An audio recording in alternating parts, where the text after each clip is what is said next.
Hello दोस्तों, कैसे हो आप लोग। स्वागत है आपका आपके चैनल प्रतिवर्ष चिड्डा में। दोस्तों, आज हम लोग यहाँ पर यूपी टेट का practice set number second solve करने जा रहे हैं। दोस्तों, पहला अगर आपने नहीं देखा है तो आपको कमेंट बॉक्स में उसका लिंक मिल जाएगा, या फिर दोस्तों आपको इस वीडियो में प्रैक्टिस नंबर फर्स्ट का वीडियो मिल जाएगी। दोस्तों, इस बार का लक्ष्य है बाल विकास में 30 में 30 है। यहाँ पे हम दोस्तों आपको बाल विकास एवं शिक्षा शास्त्र के 3 अति महत्वपूर्ण प्रश्न देने वाले हैं। दोस्तों, अगर आपका 30 में से 25 क्वेश्चन सही होता है, यानी आपकी तैयारी बहुत ही अच्छे से चल रही है।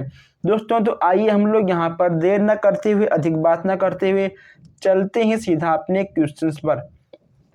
दोस्तों, अगर आपने अभी तक चैनल को सब्सक्राइब नहीं किया है तो सब्सक्राइब कर लीजिए, ताकि हर क्लास, हर प्रैक्टिस सेट, हर अपडेट आप तक सबसे पहले पहुंचे। दोस्तों, अगर आपने सब्सक्राइब कर रखा है तो आपका फ़र्ज़ है वीडियो को लाइक करना और प्लस दोस्तों वीडियो को शेयर करना।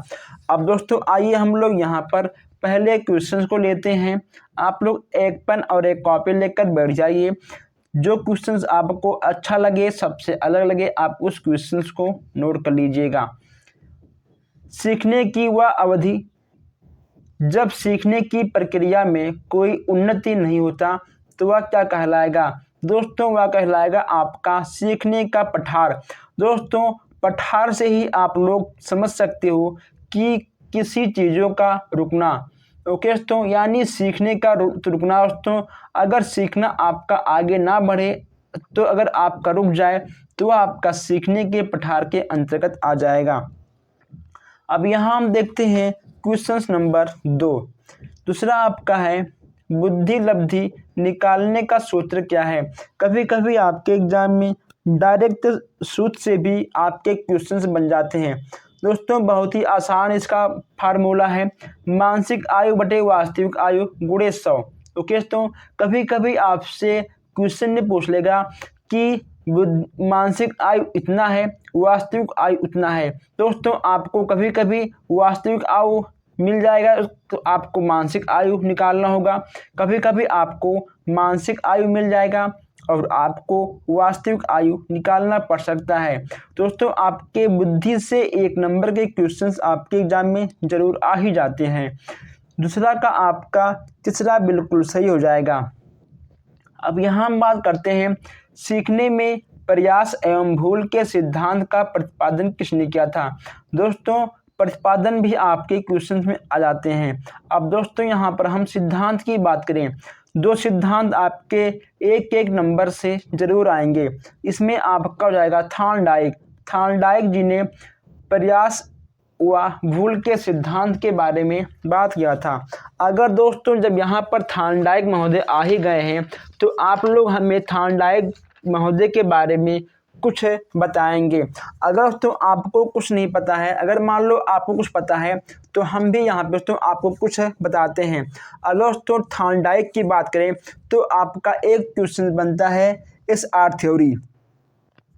दोस्तों, एसआर थ्योरी आपके थॉर्नडाइक जी ने दिया था। संबंधवाद का सिद्धांत ये भी आपका थॉर्नडाइक का था। थॉर्नडाइक जी ने बिल्ली चूहे पर प्रयोग किया था। ओके दोस्तों, और थॉर्नडाइक जी ने उद्दीपन अनुक्रिया का सिद्धांत भी दिया था। कभी कभी आपसे पूछ लेगा कि आखिर बिल्ली क्या है। दोस्तों, बिल्ली आपका हो जाएगा अनुक्रियाकर्ता। ओके दोस्तों, आप लिख लीजिए कि बिल्ली आपका हो जाएगा अनुक्रियाकर्ता। और दोस्तों कभी कभी आपसे पूछ लेगा कि मृत मछली क्या होगी। दोस्तों, आपकी मृत मछली हो जाएगी उद्दीपक। ओके दोस्तों, तो इनका अभ्यास का नियम भी है, तत्परता का नियम भी है और प्रभाव का भी नियम है। अब दोस्तों हम यहाँ थॉर्नडाइक जी के बारे में कुछ और जानते हैं। इन्होंने 2 नियम दिए हुए थे। कितना दोस्तों? इन्होंने 2 नियम दिए हुए थे। पहला इनका क्या था? पहला इनका था मुख्य नियम। ठीक है दोस्तों, पहला इनका था मुख्य नियम और दूसरा इनका था गौड़ नियम। क्या चीज़? दूसरा इनका था गौड़ नियम।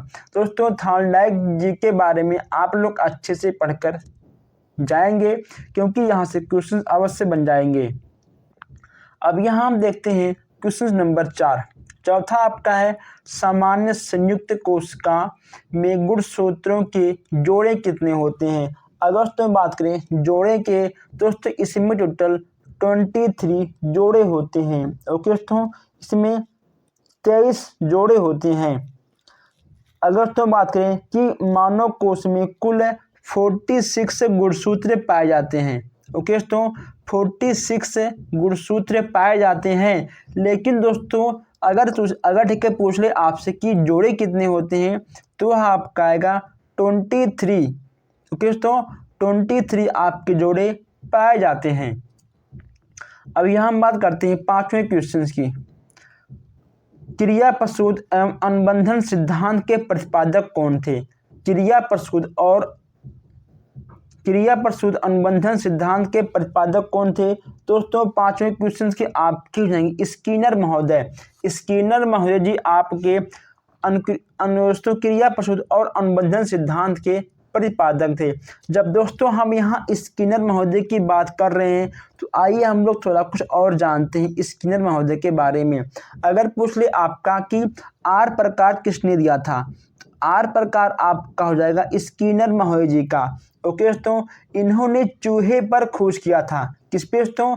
इन्होंने चूहे और कबूतर पर खोज किया था। आप लोग लिख लीजिए, चूहों और कबूतर पर दोस्तों इनके द्वारा खोज किया गया था। चूहों और कबूतर। ओके दोस्तों, चलिए अब दोस्तों कभी कभी आपसे पूछ लेगा, आपको ये बात ध्यान रखना है कि चूहा आपका अनुक्रियाकर्ता होता है। ओके दोस्तों, चूहा आपका अनुक्रियाकर्ता होता है। सबसे दोस्तों मोस्ट इनका आर प्रकार आता है। ठीक है दोस्तों, आर से आर प्रकार दोस्तों, और आर से आपका स्किनर। ओके दोस्तों, स्किनर आर प्रकार, ये आपको ध्यान रखना है दोस्तों। इनके कुछ नियम भी हैं, इनके कुछ सिद्धांत भी हैं। आपको नियम और सिद्धांत इनके अच्छे से पढ़ के जाने हैं दोस्तों। क्रिया प्रसूत का नियम यह आपका स्किनर जी का ही है। अनुकरण, समायोजन। ओके दोस्तों, अगर पूछ ले आपसे कि सबसे पहले पुनर्बलन का सिद्धांत किसने दिया था, सबसे पहले आपका पुनर्बलन का सिद्धांत किसने दिया था, वह आपका हो जाएगा स्किनर महोदय।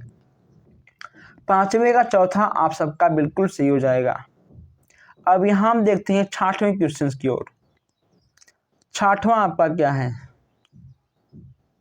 दोस्तों? कोहलर नियम में से किससे संबंधित है? दोस्तों कोहलर निम्न में से किससे संबंधित है? 6वें की बात करें तो 6वें में आपका चौथा दोस्तों अधिगम का सिद्धांत। दोस्तों हम इस क्वेश्चन के बारे में प्रैक्टिस नंबर 1 में कर चुके थे। इसमें आपका चौथा बिल्कुल सही हो जाएगा। अगर तो मान लो किसी भी प्रैक्टिस सेट में आपको रिपीटेड क्वेश्चन मिलते हैं, इसका मतलब कि आपसे क्वेश्चन उतने बार आए हुए हैं। ठीक है दोस्तों, इसका मतलब ये है।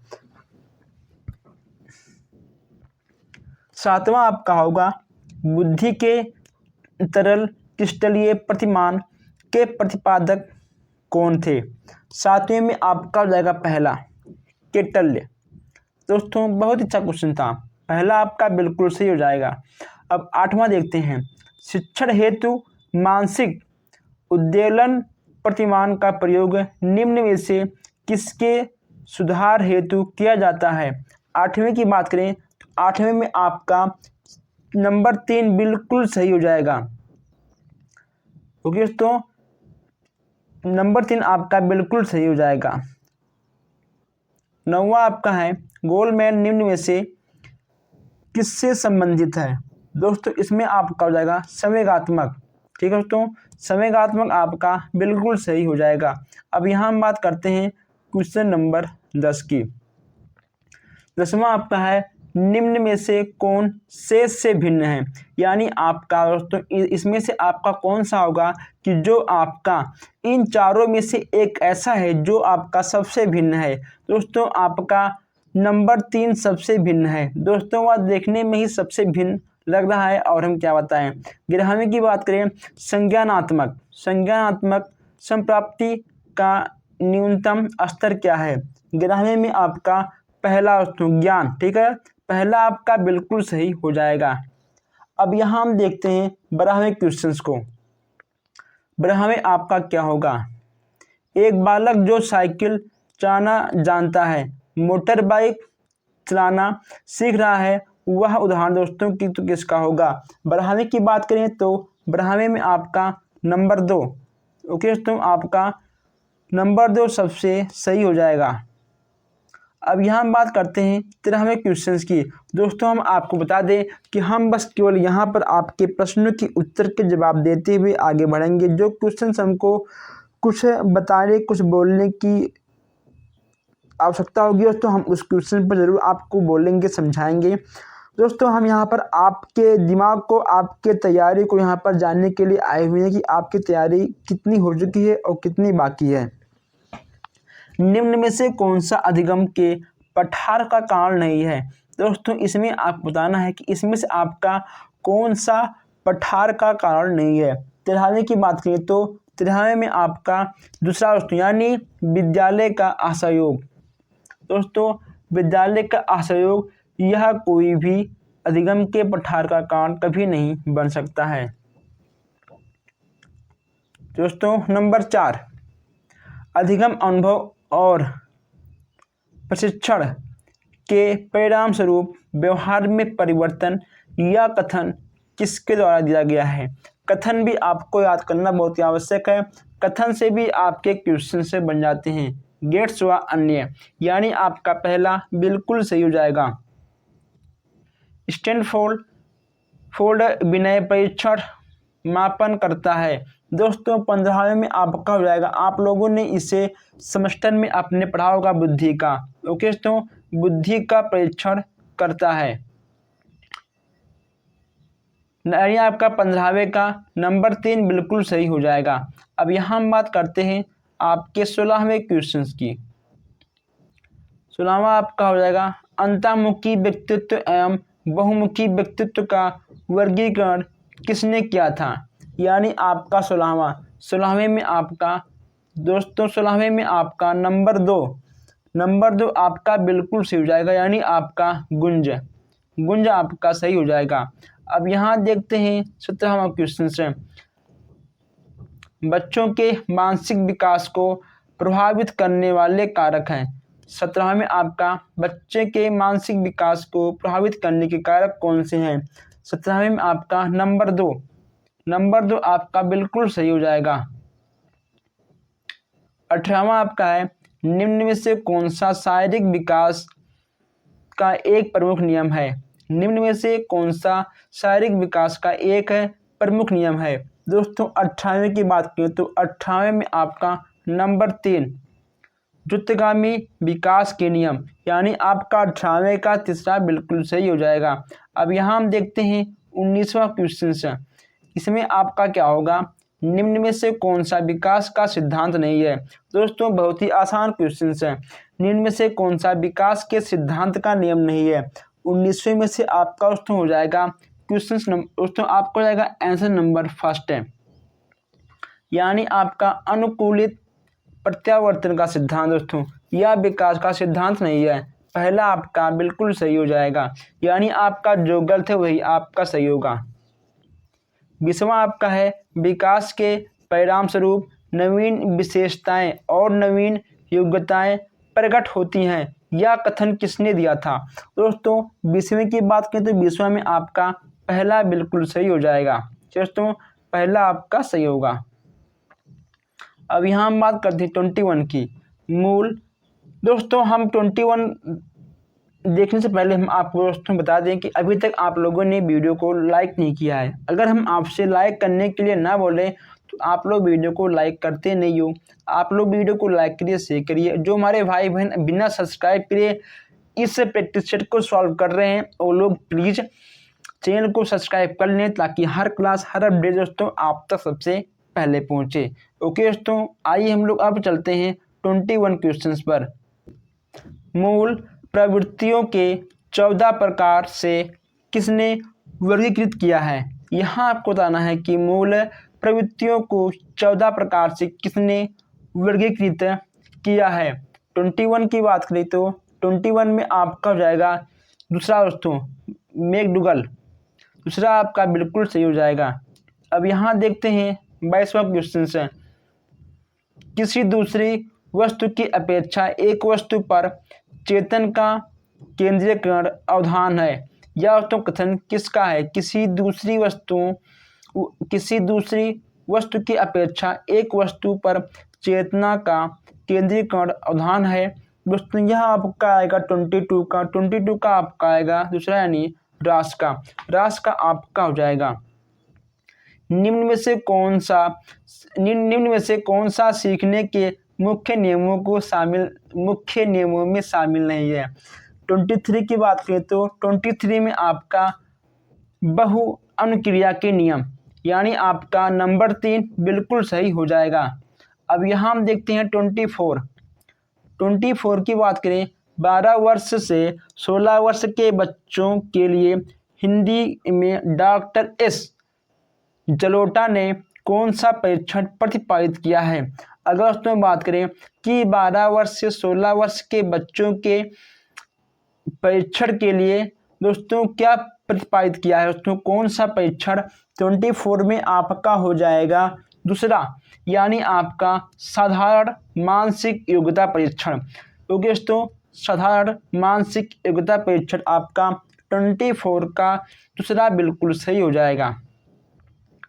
25 आपका है बुद्धि के द्विकारक सिद्धांत के प्रतिपादन किसने किया था। दोस्तों बहुत ही आसान क्वेश्चन है। 25 की बात करें 25 में आपका हो जाएगा स्पीयरमैन। दोस्तों द्विकारक और त्रिकारक सिद्धांत के प्रतिपादक आपके स्पीयरमैन जी हैं। कभी कभी आपसे द्विकारक कभी कभी आपसे त्रिकारक सिद्धांत के बारे में पूछ लेगा। अब यहाँ देखते हैं हम 26 है निम्न में से कौन सा युग्म सही नहीं है। 26 आपका यानी इनमें से आपका कौन सा युग्म सही नहीं है। सीखने का ग्रसम सिद्धांत दोस्तों हल लिया था, इसमें दोस्तों आपका नंबर 4 बिल्कुल सही हो जाएगा। दोस्तों सीखने का समग्र सिद्धांत हल ने दिया था और आपके दोस्तों ये तीनों गलत हो जाएंगे। यानी आपका 27 देखते हैं हम लोग अब कि आपका 27 में क्या है। 27 में दोस्तों अगर बात करें तो इनमें से किनका नाम सृजन शास्त्र के पिता से जुड़ा हुआ है। इनमें से किनका नाम सृजन शास्त्र के पिता से जुड़ा हुआ है। 27 में आपका हो जाएगा गाल्टन। दोस्तों गाल्टन जी आपके बिल्कुल सही हो जाएंगे। 28 की बात करें तो 28 में दोस्तों आपका क्या होगा देखिए, ग्रंथियों के आधार पर व्यक्तित्व में विभिन्न प्रकारों की चर्चा किसने की है। दोस्तों इसमें आपका पहला बिल्कुल सही हो जाएगा। दोस्तों इसी तरह हम लोग देखते हैं 29 क्वेश्चंस को। सृजनात्मकता मौलिक परिणामों को अभिव्यक्त करने की मानसिक प्रक्रिया है, यह कथन किसका है। 29 की बात करें दोस्तों इसमें आपका चौथा यानी आपका क्रो बिल्कुल सही हो जाएगा। अब यहाँ हम देखते हैं दोस्तों 30वां क्वेश्चन है। 30वां आपका क्या है, विद्रोह की भावना की प्रवृत्ति निम्न में से किस अवस्था से संबंधित है। यानी आपका 30वां का आपका नंबर 4 मध्य किशोरा अवस्था। दोस्तों आपका चौथा बिल्कुल सही हो जाएगा। दोस्तों हम लोगों ने यहाँ पर 30 क्वेश्चंस किए हैं। अब आपको कमेंट बॉक्स में बताना है कि 30 में से आपके कितने क्वेश्चन सही गए हैं। अगर आपके 25 क्वेश्चन सही गए हैं इसका मतलब आपकी तैयारी बहुत ही अच्छे से चल रही है। दोस्तों अगर आपको यह प्रैक्टिस अच्छा लगा हो तो आप लोग वीडियो को शेयर करिए, वीडियो को लाइक करिए और दोस्तों आप लोग जरूर चैनल को सब्सक्राइब करिए। अगर आपके कोई डाउट हो, अगर आपके किसी भी क्वेश्चन में दोस्तों शंका शिकायत हो तो आप उस क्वेश्चन को दोस्तों कमेंट बॉक्स में लिखिए। अगर मान लो आपको कोई भी शब्द समझ में ना आ रहा हो तो आप बेहिचक उस शब्द को कमेंट बॉक्स में लिखोगे, हम दोस्तों उस शब्द को पूरा हम व्याख्या करके कमेंट बॉक्स में आपको उसका आंसर दे देंगे। हम मिलते हैं फिर नेक्स्ट क्लास में। Thank you.